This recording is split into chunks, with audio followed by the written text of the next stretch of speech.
We can go ahead and get started. Since 2004, Pennsylvania has encouraged or required the early education workforce to assess individual professional competencies and make ongoing professional development choices based on personal growth goals. The Pennsylvania Core Knowledge Competencies, or as many of you know them as our CKCs, informed by research and other national standards, were developed and released by the Office of Child Development and Early Learning in 2004. A revised version was released in 2015. Pennsylvania values continuous quality improvement and strives to align with national standards whenever possible, while continuing to address professional development needs. In response to the recent national context, Pennsylvania has adopted a new set of professional standards for early childhood educators. This set of standards and competencies are replacing the Pennsylvania CKCs and have been adopted by the NACCE's National Professional Standards and Competencies for Early Childhood Educators. The Pennsylvania Professional Standards and Competencies for Early Childhood Educators, referred to as the PA Professional Standards moving forward, are the general knowledge and skills that educators need to know and also be able to demonstrate as they work with the Commonwealth's children and families. So understanding these changes to the competencies will be vital to you as you align trainings and courses in the new standards. Instructors must, and I'm just going to repeat that, you are required to take the introductory course that reviews the PA professional standards in depth before renewing courses or submitting any new course into the PD Registry. This course can be found currently on the PD Registry, and it is entitled the Pennsylvania Professional Standards and Competencies for Early Childhood Educators. Next, you got it. The goal for adopting the Pennsylvania Professional Standards is to make a shift towards a competency-based system of professional development. So moving forward, all courses will now be aligned to specific competencies that are tracked within the PD Registry. It's important that you are choosing objectives for your courses with intentionality. By selecting from our list of pre-populated objectives, your courses will then be tied to those specific competencies, which will help early childhood educators track their professional development in a more meaningful way. All courses will need to be aligned to the new PA professional standards within the PD Registry. This training is actually going to walk you through the process on how to update your courses to reflect the new PA professional standards and competencies. So on this slide, you can see the rollout timeline for implementation. The new PA professional standards were introduced in January of this year, 2022, and will be fully replacing the CKCs on July 1st of this year, 2022. On May 1, all courses currently in the PD Registry and aligned with the CKCs will set to expire on July 31st. When the PD Registry enhancements go live on May 1, all PD events currently in the registry that are scheduled to take place after July 31 will be canceled.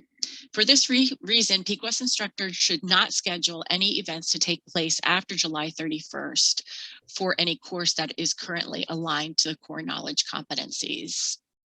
Beginning on May 1st, PQuest instructors will be able to revise and also renew all courses to align with the new PA professional standards. Once courses have been revised to reflect alignment with the new PA professional standards, PQuest instructors can schedule events to occur past that July 31st date.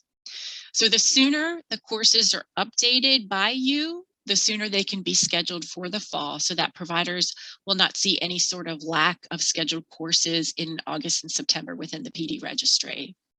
So please do note, though, that courses that are not revised or renewed by July 31 will expire, and PQuest instructors will then have to renew their courses before any PD events can be scheduled. You can access resources and tip sheets. And I think Barry will share, I don't think they're posted just as of yet, but they will be upon our last live training on April 28th. So you'll be able to access them on the PA Keys website. So you'll want to make sure to bookmark these web pages, as the recording of this training will also be posted here after April 28th. And I am going to turn it over to Barry, who's going to walk you through the process. Thank you, Marianne. And yes, right now, if you navigate to those two web pages, you will see a lot of the older resources. They will be updated following our session on April 28th, so that all the new resources and all the new tip sheets will be on there by May 1st when you go to realign your new courses. All right, so now that Marianne kind of gave the background and the timeline of what's happening, we're going to take a look at exactly what will need done within the PD Registry to renew and align your courses to the new PA professional standards. So step one, very easy. You're going to log into the PD Registry just like you normally would, and it will bring you to the home screen. Step two is going to be to navigate to your training org in the top right-hand corner if your training org is the owner and creator of the course. There are instances where yourself as an individual may be the course owner and be able to update it, but that's kind of up to you how you set that up in the PD Registry. But you're going to want to navigate to the training org if that is the owner of the course. The next step is going to be to navigate to the training entry tab on the left-hand side. So you'll go over and click on training entry. That is going to take you right to this landing page, which again, I'm sure many of you are already familiar with, and it's going to automatically filter to events, but you're going to want to filter to courses. So you're going to click the courses tab. All right, this screen that you see here then is going to be where all of your courses are listed. So you can see I highlighted in red down below what it's going to look like on May 1st. So as you can see, there are some courses that are already expired. They're going to keep that expiration date. You'll see the ones at the bottom still have 2/13/2022 as their expiration date. But all of your other courses that were not set to expire for a while will now have the expiration date of 7/31/2022. And you'll notice all three of those courses there show this expiration date. So again, you will be able to schedule events for these courses as long as the scheduled event takes place before July 31st, 2022. So even after May 1st, if you want to schedule an event for one of those courses, you are able to do so as long as the event takes place before July 31st. You will need to revise and renew that course to be able to schedule any event past July 31st. So once again, like Marianne said, the sooner you go in and update your courses after May 1st, the sooner they can be scheduled for the fall so that providers will not see a lack of scheduled courses in August and September. So what we're going to walk through next is the steps to revise and renew a course. So again, you can pick any one that you want to start with to update, and you're going to click on that course. And when you click on that course, it's going to bring up your course details. At the top, you will see the Revise Renew button. So you are going to want to go ahead and click on that Revise Renew button. When you click on that, you're going to get a pop-up right in your screen that says this will result in a new course being created. Please click OK to continue. And this is okay, right? We do want to create a new course because we're still going to save that old course and any events that you had tied to it. So we're not going to lose that. And what this is going to do is create a new course that's going to pull over all of your information from the previous course. So you don't need to refill everything out. And it's going to create that new course for you. So you're going to go ahead and click OK then. Okay, so then once you click OK, it's going to start the process for updating your course. So you'll see it's going to have the title in there, the course type. The next thing you're going to have to select is going to be the course level. So the course level selection should match your course learning objectives. So we are going to review selecting our course objectives on the next slide. And we want to make sure that we are aligning our course level to the objectives that are chosen. And you'll see we have a list of pre-populated learning objectives now that are all competency based. So it's going to be essential that we're making sure everything matches. So for our course levels, we now have C1, knowledge acquisition, C2, knowledge application, and C3, critically examine, evaluate. So this slide just kind of explains the different course levels in depth to give you an understanding of what should be included in each course at the different levels. So if you're selecting C1, a knowledge acquisition course, at this level, course participants understand the content and can describe how it relates to daily practice. At the C2 level is the knowledge application, right? At this level, course participants are expected to not only understand the content, but also apply newly learned competencies within the allotted course time and implement within their daily practice once the course is completed. And the C3 level, at this level, course participants are expected to reflect upon daily practice to assess what is working, to analyze what may need to be adapted for better outcomes, and to explore the reasons impacting the outcomes. Participants at this level become competent in evaluating policy and practice to make positive change or continuous quality improvement within their setting. So those are the 3 course levels with their descriptions. So to help you better understand how to correctly align your course, we have developed a course level and learning objectives / competency alignment document. And what you're looking at here is a screenshot of that document.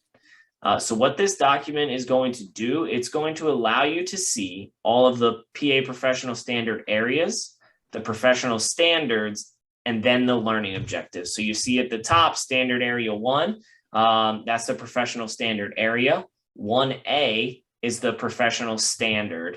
And then all of those underneath it are going to be the learning objectives or competencies that we are going to be aligning to. So using this document is going to help you see all the learning objectives for every standard and standard area in one place. And what we also did was we aligned these learning objectives to the course levels to hopefully make it easier for you when you use this cheat sheet. So for example, if you're using this and you're selecting standard 1A, right, and you assign hours, and then you choose the first one there, identify fundamental theoretical models of developmental periods, you can see if you're choosing that learning objectives, your course is probably a C1 course. So that's going to help you make those decisions to make sure that you're selecting the correct course level. So this document you will be able to access on this PA Keys webpage that's listed at the bottom, which is the one we provided earlier as well. And this will be available on May 1st for you. So we are strongly encouraging you to download this and use this when realigning your courses. So again, the goal of alignment between course level and learning objectives is to assure that the coursework obtained in the PD Registry can be linked to those specific competencies under each standard area. So the expectation is that the chosen objectives will be addressed within the course to an extent that the participant can demonstrate competency at the course level selected in the chosen objectives. So when you submit your courses, the reviewers are going to check for this alignment. If you're selecting all C3 learning objectives and then you code your course as a C1, that's going to get sent back to you and say you either need to update your learning objectives or update your course level to make sure that they are aligned. And this will make a little more sense as we move into the next 2 slides. So after you select your course level and your course description, it's going to bring you to the course content tab. You're going to make sure that you choose the primary category for the training and you enter your classroom hours. Again, all of this will pull over from your old course, so you may update it if you would like. All right, so the next spot you see here is where we are going to align your courses to the new PA professional standards. So in this area, you will see the 7 new PA professional standard areas and K8, which has remained the same. you will need to assign hours to the correct professional standard on this screen. If it's a 3-hour course, you can split those hours up just like you used to. The PD Registry will allow you to break it down into quarter hours. So again, you're going to assign the hours right here to those standards that you see. And again, you can split those up and scroll up and down on this screen to assign it to the correct area. So after you enter your course hours within each professional standard, you will then select your learning objective from the list that populates. As a good rule of thumb, you should have 1 to 2 learning objectives for every hour of content. So if you have 1 hour listed here, we don't want you to check 7 boxes saying you're meeting those 7 learning objectives, because we know that's not possible within an hour. And remember, the goal here is to assure that the coursework obtained from the PD Registry can be linked to specific competencies under each standard area. So the expectation is that the chosen objective will be addressed within the course to an extent that the participant can demonstrate competency at the course level selected in the chosen objective. If you're just glossing over one of the objectives during your training, please don't select it. Only select the objectives which will be covered during your course to the extent that participants can demonstrate competency. And again, this is just critical as we move forward, making sure that all the professional development taken is aligned so that participants can see that within their MyPD tab. So when these populate, you must select at least one of the pre-populated learning objectives for each professional standard you have attributed training hours to. So for example, I typed 1 hour in here. I need to select at least one of the pre-populated objectives. And the reason for that is because we want all of these courses to be competency-based so that those teachers and providers in the field can see those competencies that they have met throughout their learning. So we want these to be directly aligned. So you must select one of the pre-populated, but you will see down at the bottom, you will see an other checkbox. So you are more than welcome as you're doing these to type in your own learning objectives. We just want to make sure that you're at least selecting one of the pre-populated. So if you need to add an additional learning objective that might better describe your training, especially if it's a very specific training, you might not see that learning objective listed, then you're going to click other and you may free type in your learning objective. And again, if you want to review all of the learning objectives outside of the system, instead of having to go into the course creation, you're going to want to review the learning objectives, the course level and learning objectives / competency alignment document that we talked about in the previous slide, because that's going to list all of those out for you. And again, this is a little change, right? When we did the CKCs in the system, you were just free typing into the CKC box, right? Which was captured, but there wasn't that direct alignment, where these are part of our system. So when you select them, we can make that alignment within the system. So then after you select your learning objectives and assign your hours in that area, you're going to then assign the CDA content area hours, which again, this screen is going to look exactly the same. This is untouched and it will pull over your previous hours. So if they stayed the same, you can just select continue. The next slide, right, it's going to look very similar. You're going to have your prerequisites, diversity, inclusion, outline of training content, training methods, and training timeline, and training activity. You want to make sure that those are all up to date and you have the most up-to-date information in there.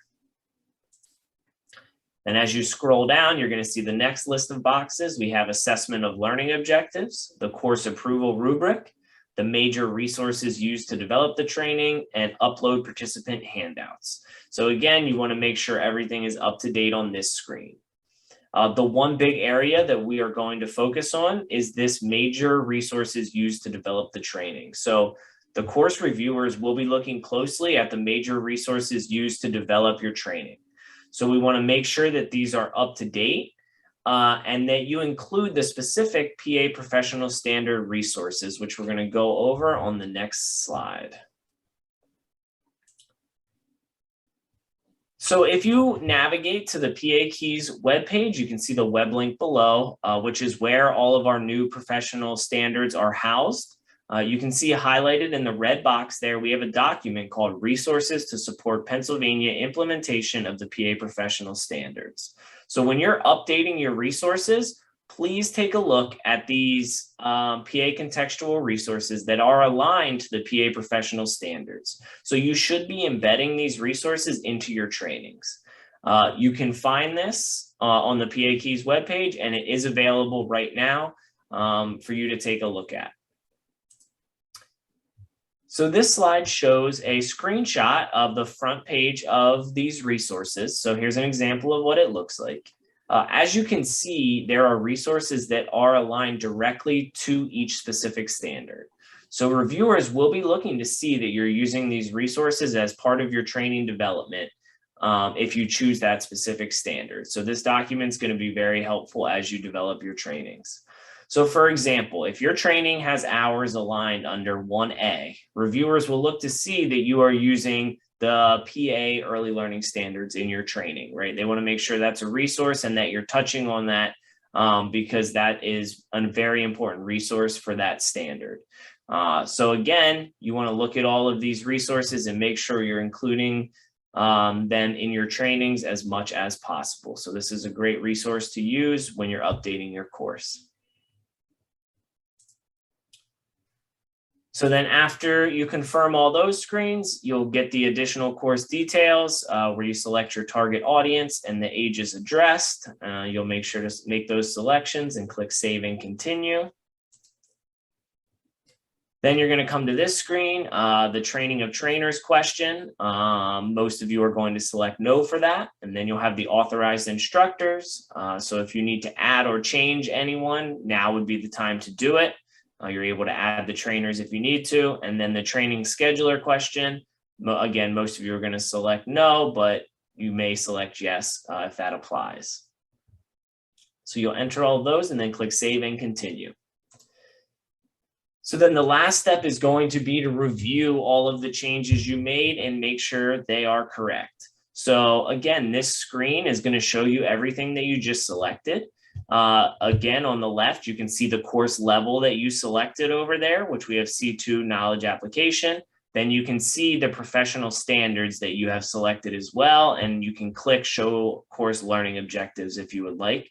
So again, on this screen, if you want to make sure your level matches those standard areas, you can click show learning objectives. You can use that cheat sheet to see what level those learning objectives are aligned to make sure that you selected the correct course level. So again, this is just a great point to check and make sure that you've captured everything correctly. After you have done that and make sure everything looks good, you're going to scroll down. You're going to click I agree to the terms and conditions for course approval, and you're going to want to click submit for approval. And it's important that you check that box and submit, because if not, it will not be submitted for a reviewer to look at. So you want to make sure you check that and click submit for approval. Then this screen will pop up. It's going to say your course was submitted. The course cannot be scheduled because it is not approved. So this is the screen you want, and this shows you that you have submitted your course for review. So then if you click the exit details button in the top right-hand corner, it's going to bring you back to your course screen here. And now, as you can see here highlighted in red, you have your new course with the same title. Your course status is listed as submitted, and you have the date that it was submitted. And you'll still see the old course down below because we did not get rid of that. So if you update your course, but you want to schedule an event before July 31st, you can still use that old course up until July 31st to schedule events. And then again, once your new course is approved, you can schedule events past July 31st.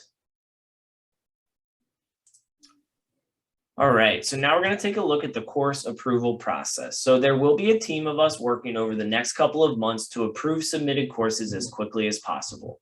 They will be processed on a first come, first served basis. So If you go in on May 1st and you update your course right away, that's going to be at the top of the list. So we're going to start with the first courses submitted and move on down the list. So again, the earlier and quicker you get them aligned, the quicker that they're going to be reviewed.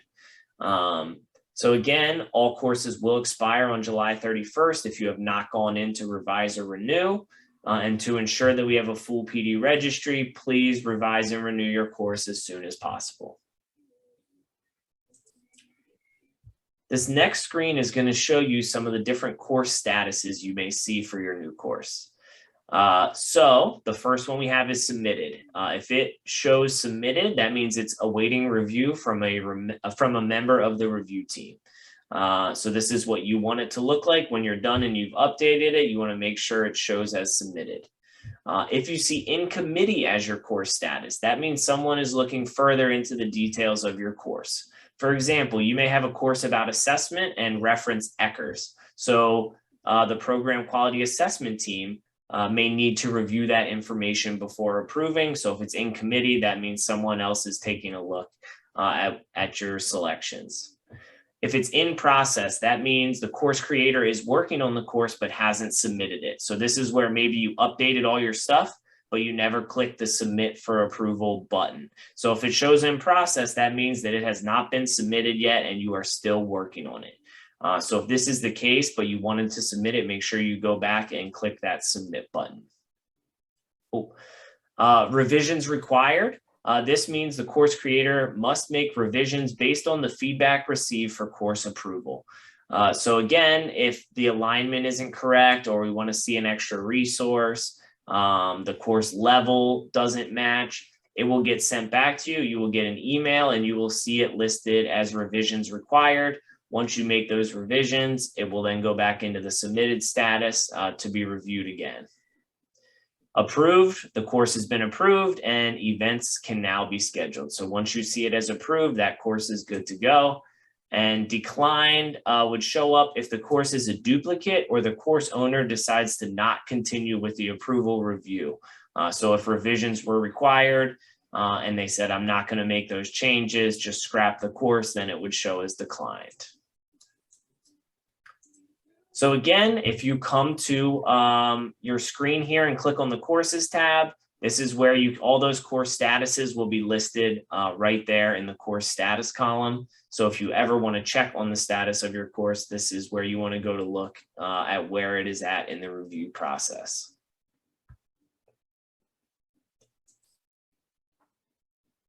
So that covers everything. So thank you for participating in today's webinar. If you have any questions, please type them into the chat box now. Marianne and I will answer any questions you may have to the best of our ability.